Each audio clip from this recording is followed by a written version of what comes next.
Warahmatullahi wabarakatuh. Selamat pagi anak-anakku sekalian. Untuk hari ini hari Jumat tanggal 29 Januari 2021, Ibu akan menjelaskan tentang teori evolusi yang minggu lalu sudah Ibu ada berikan kepada kalian PPT-nya. Sekarang Ibu tinggal menjelaskan ya. Silakan kalian buka, nanti kalian dengarkan, dipahami. Kalau tidak mengerti nanti bisa ditanyakan kepada ibu ya. Untuk materi bab evolusi ini kita mempelajari tentang materi pokok evolusi, asal usul kehidupan, kemudian ada pohon filogeni, ada teori-teori evolusi, mekanisme evolusi, isolasi geografik, radiasi adaptif dengan hukum Hardy-Weinberg.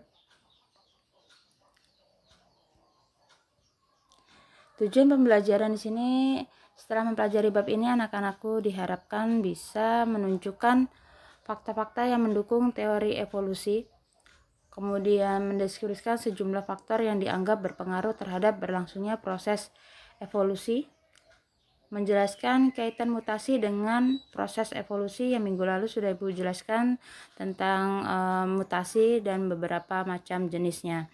Kemudian serta menghitung frekuensi gen dalam suatu populasi dengan menggunakan hukum Hardy-Weinberg. Kemudian membuat laporan hasil studi tentang fosil yang diamati di museum atau situs temuan fosil atau melalui gambar. Bisa juga kalian bisa melihatnya di beberapa situs Google ataupun di video pembelajaran tentang teori evolusi.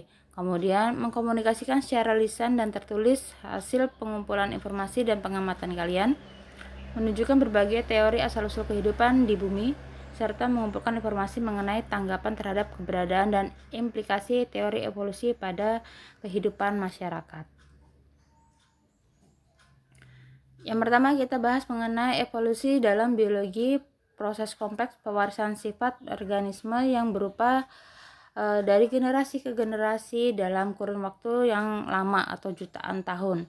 Ini ada beberapa pendapat para ahli ya. Yang pertama, Anaximander pada tahun 500 sebelum Masehi merupakan manusia berevolusi dari makhluk akuatik mirip ikan yang berpindah ke darat. Jadi ini teorinya ya, dari evolusinya makhluk hidup itu berasal dari makhluk akuatik yang mirip dengan ikan kemudian menuju ke daratan. Kemudian menurut Empedocles ini pada tahun 495 sampai 435 sebelum Masehi. Ini kehidupan muncul dari lumpur dan tumbuhan kemudian berubah menjadi hewan. Ini dilihat dari beberapa faktor nantinya ya. Muncul dari lumpur dan tumbuhan kemudian berubah menjadi hewan. Karena ada beberapa jenis di biologi ya yang kalau kita belajar tentang protista ada hewan mirip tumbuhan, ciri-cirinya di situ seperti jenis Euglena dan lain-lainnya. Kemudian Erasmus Darwin, ini kehidupan berawal dari asal mula yang sama dan bahwa respon fungsional akan diwariskan pada keturunannya. Ini sangat jelas ya kalau secara genetika sifat pewarisan keturunan. Kemudian di sini ada Sir Charles Lyell. Ini permukaan bumi terbentuk melalui proses bertahap dalam jangka waktu yang lama, bertentangan dengan pendapat kebanyakan yang menganggap bumi masih berusia muda. Kita ketahui ya, sama lagi sekarang banyaknya musibah yang ada di Indonesia. Ini menandakan bahwa bumi kita sudah tua, nggak lagi muda, banyaknya eksploitasi makhluk hidup, tumbuhan dan lain-lainnya menyebabkan bumi sudah tidak sempurna atau tidak utuh. Jadi seperti lapisan ozon yang semakin menipis dan lain-lainnya. Kemudian Thomas Robert Malthus ini berpendapat bahwa tidak adanya keseimbangan antara penduduk dan bahan makanan. Selanjutnya muncul kata-kata Darwin, yaitu perjuangan untuk hidup. Ini benar ya, karena apa? Banyaknya makhluk hidup kalau tidak ada makanan atau sumber bahan pangan tidak akan bisa survive, alias banyaknya yang mati atau punah. Jadi harus diimbangin, banyaknya makhluk hidup juga ketersediaan pangan harus tercukupi. Maka kalau tidak tercukupi ya nanti munculnya adalah hukum rimba, siapa yang kuat dia yang akan bertahan atau survive. Kemudian ada George Cuvier. Ini setiap masa diciptakan makhluk hidup yang berbeda tersebut dengan katastropisme. Ini hampir mirip dengan sistem kayak model kasta ya, setiap ada derajatnya, siapa yang kuat, siapa yang lemah, ada tahapan-tahapannya, ada bagian-bagiannya. Kemudian di sini yang kita ketahui ya bahwa evolusi ini, yang pertama tentang teori evolusi yang dicetuskan oleh Lamarck yang sangat terkenal sekali. Ini perubahan suatu individu disebabkan karena lingkungan, ya. Kalian lihat lingkungan yang bersifat diturunkan. Ini contohnya adalah jerapah yang leher panjang karena kebiasaan memakan daun-daun dari pohon yang ukurannya tinggi. Ini ya, diduga pemanjangan lehernya ini dapat mencapai pohon yang semakin tinggi. Adaptasi atau kebiasaan dengan memanjangkan leher diwariskan kepada generasi berikutnya. Jadi kebiasaan suka menjulurkan lehernya di pohon yang sangat tinggi, jadi leher jerapah semakin panjang dan nanti akan diwariskan ke keturunan berikutnya. Ini menurut Charles Darwin, ini contohnya adalah burung finch yang ada di Kepulauan Galapagos. Ini dijumpai berbagai macam makhluk yang menarik ya, seperti burung finch ini karena adanya variasi dari bentuk paruhnya. Ini bisa kalian lihat contohnya. Ini satu keturunan dari burung finch, tapi tipikal mulutnya berbeda atau paruhnya berbeda karena ini disesuaikan dengan kondisi lingkungan sekitarnya ya. Ini faktor jenis makanannya juga bisa, yang ini ya seperti tipikal memecah biji kecil, kemudian memecah biji yang ini keras, kemudian ini yang biji yang halus, kemudian menangkap serangga, ini kemudian mencari larva di dalam kayu. Ada juga yang tipikal ini seperti mencari serangga di kayu yang mati, menangkap serangga di permukaan tumbuhan. Pada dasarnya adalah burung finch ini adalah pemakan serangga ya. Kemudian ide dari evolusi yang didasarkan atas ini, pertama makhluk hidup bervariasi dan beberapa variasi sifatnya dapat diturunkan pada keturunan berikutnya. Kemudian setiap populasi cenderung bertambah banyak karena setiap makhluk hidup mampu untuk berkembang biak. Ianya ciri-ciri dari makhluk hidup adalah berkembang biak. Jika dia tidak bisa berkembang biak, maka dia akan punah. Kenyataan menunjukkan bahwa pertambahan populasi tidak berjalan terus-menerus. Nah, ini ya. Kemudian individu-individu berkompetisi untuk memperoleh sumber daya agar mampu bertahan hidup. Jelas ini dalam faktor untuk mencari makan. Kemudian tempat tinggal juga berpengaruh ya. Kalau misalnya tempat tinggal tidak sesuai, misalnya seperti di hutan banyak penebangan liar, kemudian perburuan, maka hewan-hewan ini akan mencari tempat yang aman, kemudian berpindah dari satu tempat ke tempat yang lainnya. Sifat-sifat yang diwariskan milik beberapa individu membuat mereka dapat bertahan hidup dan bereproduksi pada keadaan lingkungan tertentu. Ini ya sifat-sifat, jika dia bertahan dia bisa melestarikan keturunannya di tempat tertentu. Kemudian akibat dari seleksi tersebut hanya individu yang adaptif yang mampu menyesuaikan diri terhadap lingkungan ini yang dapat hidup dan menurunkan sifat adaptif tersebut kepada keturunan berikutnya. Nih, pokok pikiran teori Darwin yang dilihat dari hasil pengamatan sehari-hari. Kita kenal bahwa teori Darwin mengatakan bahwa kemarin ya, yang asal usul kehidupan itu juga ada. Kemudian di sini adanya variasi individu dalam satu keturunan. Karena ya kita ketahui bahwa satu keturunan itu tidak semuanya sama, walaupun itu satu kandung pasti ada berbeda. Mungkin ada yang hitam, ada yang rambutnya keriting, karena kan diwariskan dari dua individu ya, ada ibu dan ayah yang memiliki ciri yang berbeda pastinya. Tidak mungkin istilahnya cirinya semuanya sama dalam satu keturunan. Kemudian bertambah banyaknya populasi, jelas karena ini bisa untuk berkembang biak. Kemudian adanya perjuangan suatu spesies untuk bertahan hidup. Kalau kita tidak bisa bertahan hidup, maka kita akan punah dan tidak bisa melestarikan keturunan ke berikutnya. Adanya peristiwa seleksi alam. Ya, ini seleksi alam sangat penting, dimana seperti hukum rimba, siapa yang kuat dia yang akan bertahan. Kalau dia tidak bertahan, maka dia akan mati.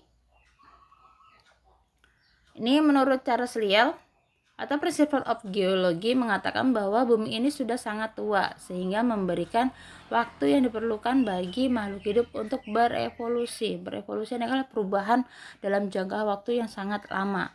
Yang dituliskan Lyell di sini, Darwin membuat kesimpulan bahwa deretan fosil yang terdapat di batuan muda berbeda dengan deretan fosil pada batuan tua. Ini jelas ya, kalau kita zaman manusia purba, kita bisa lihat perubahan manusia purba dari zaman ke zamannya, mulai dari seperti Meganthropus sampai ke Homo sapien, itu memiliki ciri-ciri fosil atau rangka yang berbeda. Kemudian perbedaan ini disebabkan perubahan yang berangsur-angsur dan perlahan-lahan ya, ini karena tidak bisa perubahan itu dalam waktu yang sangat singkat, tidak bisa ya. Kemudian menurut Thomas Robert Malthus yang mempublikasikan karya yang menyatakan populasi bertambah sesuai deret ukur 1, 2, 4, 8, 16. Ini merupakan lipatannya jauh lebih cepat dibandingkan bertambahnya jumlah makanan yang sesuai dengan deret hitung 1, 2, 3, 4, 5. Artinya apa? Perubahan manusia kalau misalnya melahirkan, ada kan ya, tidak mungkin dia kadang-kadang satu, bisa kadang-kadang sekali melahirkan. Seperti hewan aja itu lebih dari satu, ada 2, ada 3, seperti kucing, kemudian anjing, dan lain-lainnya ya. Itu keturunannya bisa lebih dari satu. Jadi kalau untuk makanan menyediakan cocok untuk 1, 2, 3 nggak bisa. Jadi jumlah makanan kadang-kadang terbatas karena jumlahnya populasi yang berlebih. Kemudian sifat-sifat yang mendukung pemiliknya untuk mampu bertahan akan menghasilkan adaptasi. Jadi kalau kita bertahan, kita mampu untuk beradaptasi terhadap lingkungan kita. Akumulasi dari modifikasi inilah yang kemudian memunculkan spesies baru. Modifikasi yang bagaimana dia bisa hidup, maka akan muncul ciri yang terbaru. Makhluk hidup mampu bertahan hidup karena mampu beradaptasi dengan lingkungannya. Inilah yang dapat lolos dari seleksi alam.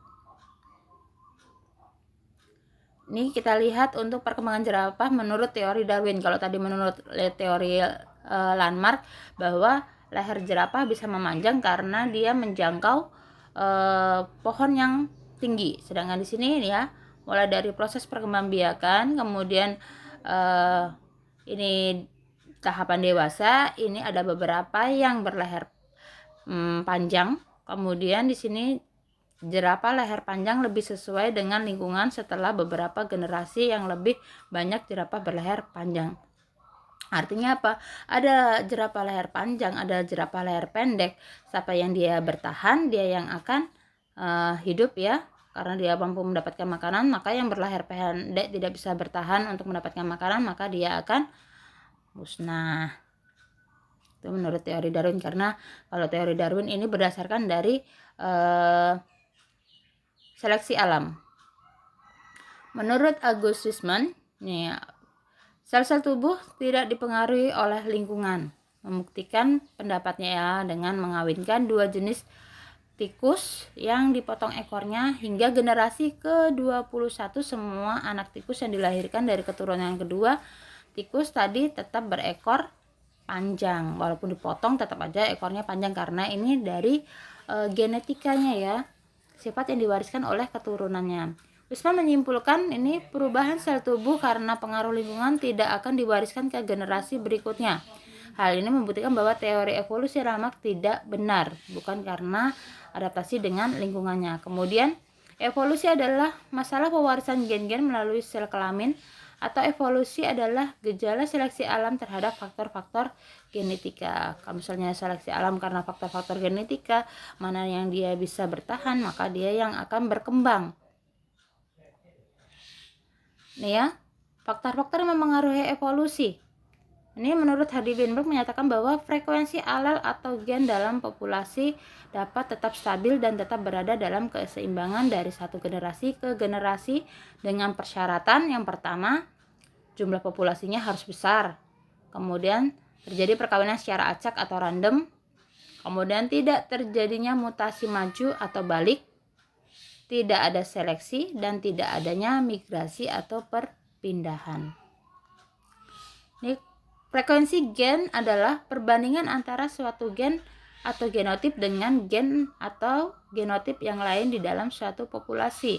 Misalnya di sini andaikan frekuensi alel A atau P, frekuensi alel A, Q, maka kemudian kombinasi spermatozoa dan sel telur heterozigot dari A besar A kecil disilangkan dengan A besar A kecil, ini dalam kurung P ditambah Q kuadrat sama dengan 1P plus Q sama dengan 1P sama dengan 1 min Q. Jadi jumlahnya ya, kalau misalnya kita secara penurunan secara hereditas kemarin, ini adalah ovum dan spermanya. Kemudian jumlah A besar, P kecil, ini. Kemudian A kecil, Q kecil, ini disawinkan sama A besar, P kecil, ini dari sini AQ. Nah, hasilnya adalah ini. A besar, P kuadrat, cara sama ya. Kemudian A besar, A kecil, PQ. Kemudian A besar, A kecil, PQ. Di sini A kecil, dan Q kuadrat. Jumlah yang didapat ini. P kuadrat sama dengan P kuadrat dalam kurung A besar 2 plus 2PQ dalam kurung A besar A kecil ditambah Q kuadrat sama dengan dalam kurung A kecil. Ini adalah hukum dari Hardy Weinberg. Ini bisa contoh menghitung frekuensi gen kodominan ya.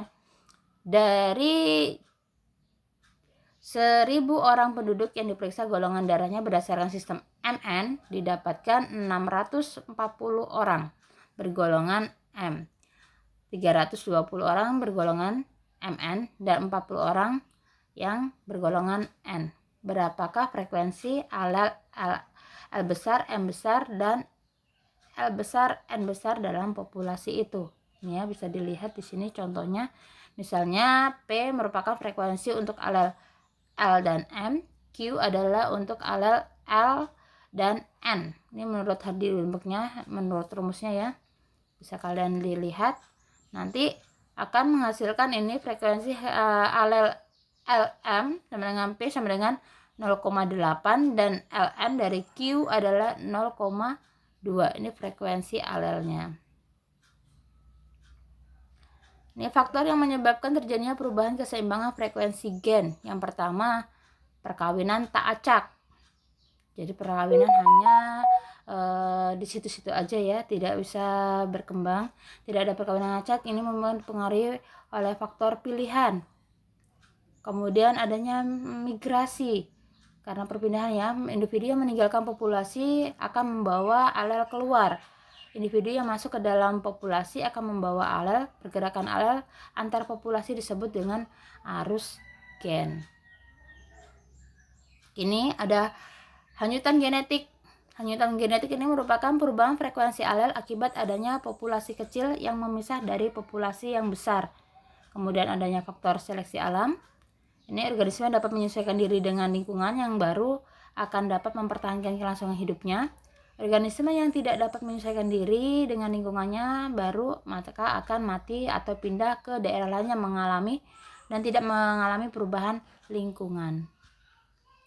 Contoh adaptasinya ya dalam populasi ngengat malam Biston bitorila. Filaturia ini adalah sebelum revolusi industri, kemudian sesudah revolusi industri. Ini yang dulunya populasi lebih besar. Historia bersayap cerah. Kemudian ketika adanya revolusi industri berubah menjadi populasi yang lebih kecil adalah yang bersayap gelap. Ini pengaruh antibiotik terhadap resistensi bakteri. Nih ya, sebelum pemberian antibiotik, kemudian jumlah koloni bakteri resisten ini ya, makanya istilahnya kita tidak dibolehkan meminum antibiotik tanpa saran dari dokter. Karena apa? Karena nanti bukan dia menyembuhkan atau mau istilahnya membuat tubuh Anda semakin resisten. Ketika Anda sakit kebanyakan antibiotik, maka tubuh Anda akan semakin resisten atau tidak mempan terhadap obat tertentu.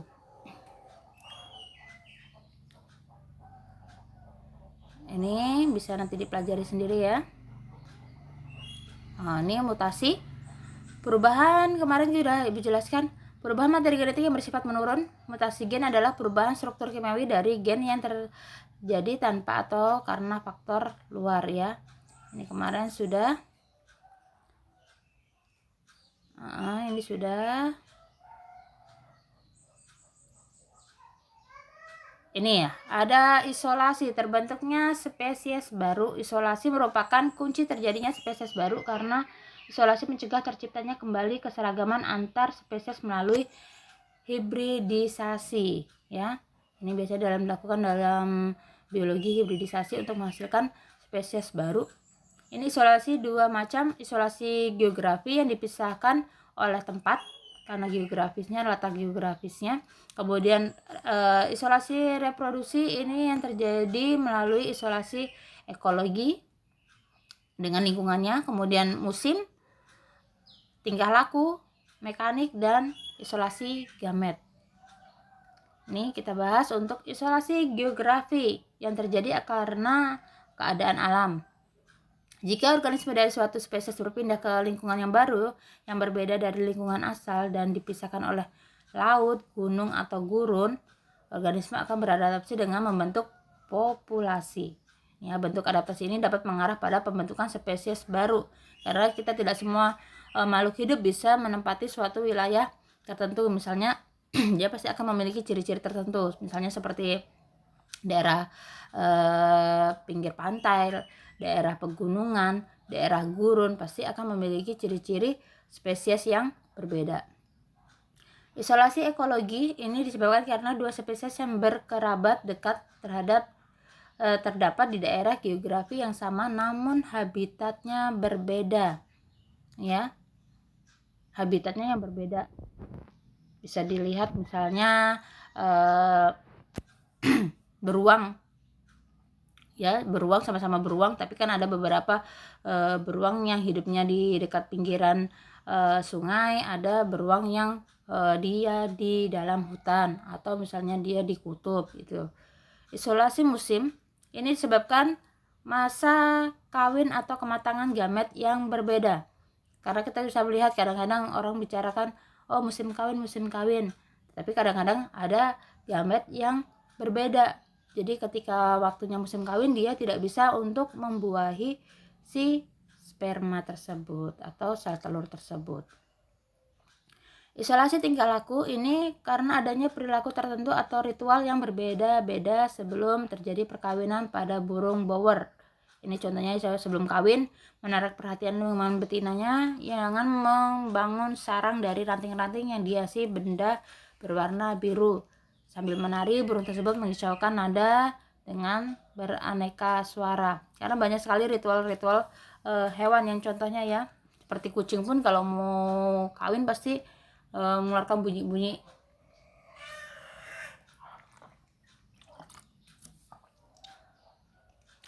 Kemudian isolasi mekanik, ini akibat struktur kelamin yang berbeda.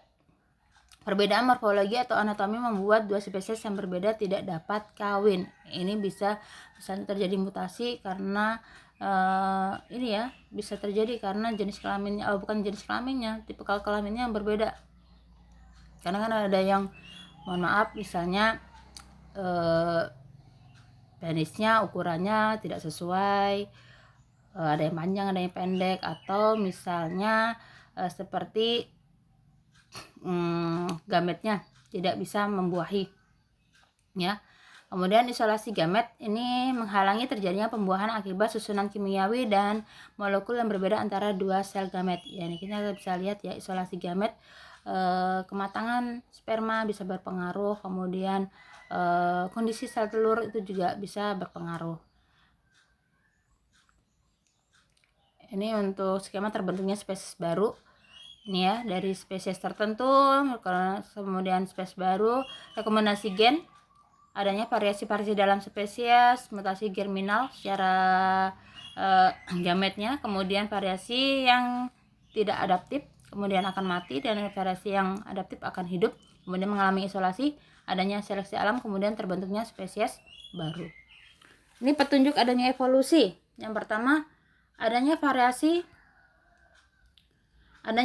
individu dalam satu keturunan. Ini faktor penyebab terjadinya variasi adalah faktor dalam yang berupa gen dan faktor luar seperti makanan, keadaan tanah, dan suhu. Variasi ini di dalam suatu spesies akan menurunkan keturunan yang berbeda. Ini ya, variasi individu dalam satu keturunan. Ya, tadi Ibu bilang dalam satu keturunan tidak mungkin semuanya sama, atau kalau mirip iya, tapi sama tidak mungkin, ya.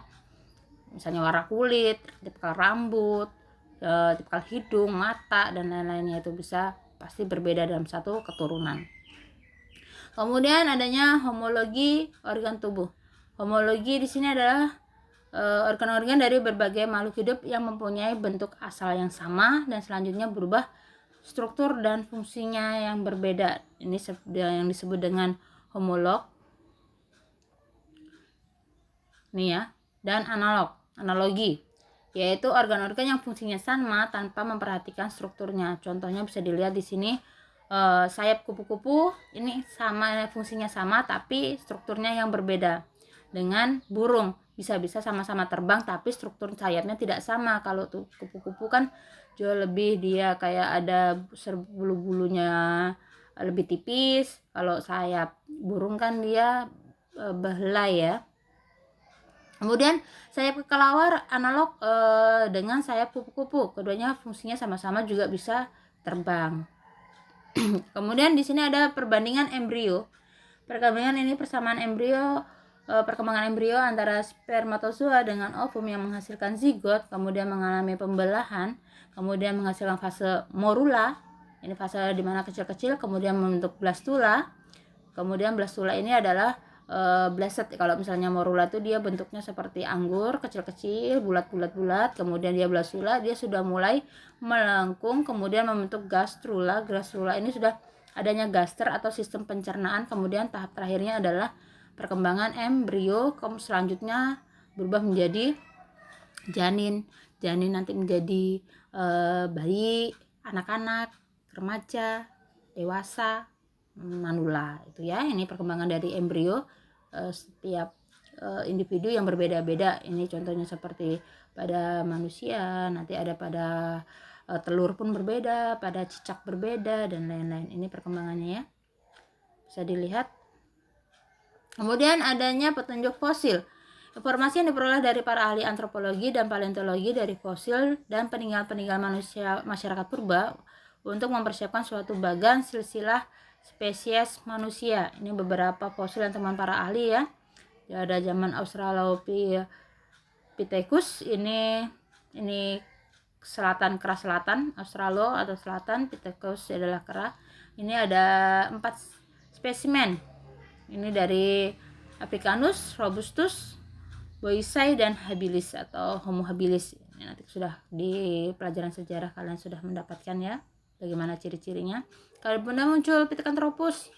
Menurut tahapan evolusi nih ya, ada Robustus atau Mojocertensis, Pithecanthropus erectus, Solensis, dan ini ada Meganthropus Paleojavanicus, Nederlandensis atau Homo Nederland, dan Homo sapiens. Kemudian muncul manusia modern di dunia dibedakan menjadi 5 ras pokok, yaitu seperti Mongoloid, Caucasoid, Negroid, Khoisoid, kemudian dengan Australomelanosoid. Ini yang bervariasi dari tipikal warna kulit, kemudian nanti bentuk mata, rambut, dan lain-lainnya nih ya, dimana kita juga masuk ke dalam bagian-bagian ini. Wilayah di Indonesia juga berbagai macam, ini masuk ke dalam ras-ras yang ada di sini. Ini dari hasil perkembangan evolusi primata atau dari kera ya, yang dimulai sejak 75 juta tahun yang lalu. Ini diketahui bahwa hanya manusia yang menyimpang dari jalur evolusinya, karena manusia bermacam-macam. Kemudian manusia hidup di atas tanah, sedangkan yang lain hidup di pohon-pohon. Ini kalau untuk jenis manusia kera. Manusia berjalan tegak dengan kedua kaki atau bipedal, sedangkan yang lainnya berjalan dengan 4 kaki. Kadang-kadang dia menggunakan tangannya sebagai berjalan juga. Kemudian semua hewan yang termasuk ordo primata mempunyai beberapa persamaan, yaitu pertama, mempunyai penglihatan ruang, lapangan pandang yang kedua mata terpadu, tangan digunakan untuk memegang. Semakin tinggi perkembangan evolusinya. Ini bisa dilihat ya, petunjuk adanya evolusi, variasi individu, homologi organ tubuh, perbandingan embriologis dengan fosil sebagai catatan sejarah. Ini pandangan baru tentang evolusi, penemuan model DNA oleh Watson dan Crick. Kemudian ini perkembangan molekul DNA yang terdapat dalam sel hidup mempunyai kerumitan dan keteraturan, karena tidak semua makhluk hidup di dunia ini DNA-nya sama kecuali dalam satu keturunannya. Hukum penurunan sifat menurut Mendel, ini ya, sifat ini pada keturunannya disebabkan oleh faktor penentu yang sekarang diketahui sebagai gen. Kemudian paleontologi berdasarkan studi fosil yang ditemukan tidak adanya organisme masa kini yang berbeda dengan fosil nenek moyangnya. Ya, dari generasi ke generasi pasti akan mengalami perubahan. Ini ada teori nebula. Kemudian teori Big Bang, ini untuk pembentukan planet-planet dan bintang-bintang itu ya, yang terjadi ledakan yang dahsyat sekali sampai terjadinya bumi. Kemudian teori abiogenesis, ini teori asal-usul kehidupan atau generasi spontanea. Ini adalah makhluk hidup berasal dari A, itu berarti tidak ya, biogenesis hidup berarti tidak hidup, berasal dari atau benda mati. Ini penganutnya adalah Aristoteles. Ini bisa hewan-hewan yang hidup di air atau ikan tempatnya melakukan perkawinan kemudian bertelur. Kemudian ada Anthony van Leeuwenhoek, ini yang membuat Microsoft untuk membuktikan kebenaran dari generasi spontanea atau teori abiogenesis. Kemudian teori biogenesis, ini bio hidup, genesis ya, berarti makhluk hidup berasal dari makhluk hidup itu sendiri. Ini ada teorinya, ini bisa dilihat ya, contohnya wadah yang terbuka. Kemudian di sini wadah yang ditutup dengan kain kasa. Kalian bisa lihat di sini pengamatannya, di sini adanya muncul lalat-lalat, kemudian adanya belatung-belatung. Kemudian percobaan Spallanzani ini menyatakan bahwa Nidam tidak merebus tabung cukup lama sampai semua organisme terbunuh dan tidak menutup leher tabung dengan rapat sekali sehingga masih ada organisme masuk dalam masuk dan tumbuh. Ini ya. Ini percobaan dari Louis Pasteur. Ini teori evolusi kimia atau teori biologi modern oleh Opharin dari Rusia ya. The Origin of Life ini mengemukakan bahwa asal mula kehidupan terjadi bersamaan dengan evolusi terbentuknya bumi dan atmosfer. Harold Urey, ini bahan organik merupakan bahan dasar organisme hidup yang pada mulanya dibentuk sebagai reaksi gas yang ada di alam dengan bantuan energi. Ini yang bisa dilihatkan dijabarkan tadi itu ada 4 fase tersedianya molekul metana, amoniak, kemudian energi yang timbul dari aliran listrik atau halilintar, kemudian terbentuknya zat hidup yang paling sederhana dan zat hidup yang terbentuk berkembang dalam waktu jutaan tahun. Ini Stanley Miller, bisa dilihat di situ ya, sumber listrik yang muncul, kemudian adanya di situ, kemudian ikatan-ikatan elektron, kemudian di sini adanya air mendidih, kemudian larutan senyawa organik. Kemudian ada Kelvin, Radiasi sinar dapat mengubah metana, amoniak, hidrogen, dan air menjadi molekul-molekul gula dan asam amino.